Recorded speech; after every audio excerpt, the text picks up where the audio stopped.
অনেক সংশয় ছিল, অনেক শঙ্কা ছিল, উত্তেজনা ছিল সাকিব আল হাসানকে নিয়ে। দেশের বর্তমান পরিস্থিতিতে সাকিব আল হাসান প্রচণ্ড সমালোচনার সম্মুখীন হয়েছেন।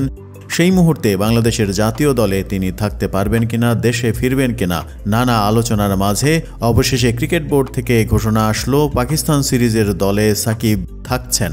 ফিরেছেন সেই দলে তাসকিন আহমেদও। পাকিস্তানে 2 টেস্টের সিরিজ খেলতে বাংলাদেশ দল যাচ্ছে। 21শে আগস্ট শুরু হতে যাওয়া সিরিজের জন্য দল ঘোষণা করেছে নির্বাচকরা।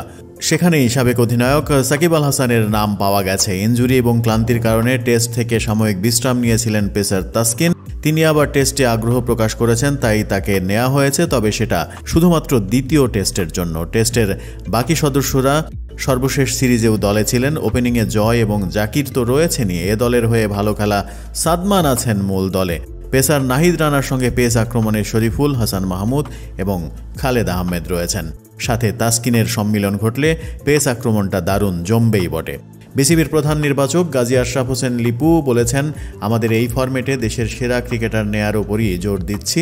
মুশফিক, মমিনুল, সাকিব মিলে 216 টেস্ট খেলেছে, তাদের কোনো বিকল্প নেই। তাইজুল, মিরাজরা স্পিন আক্রমণে 350 উইকেট নিয়েছে। পাকিস্তানের বিপক্ষে দলীয় প্রচেষ্টা দরকার, সেই কারণেই শান্ত, লিটনদের মতো ব্যাটারদের এগিয়ে আসতে হবে।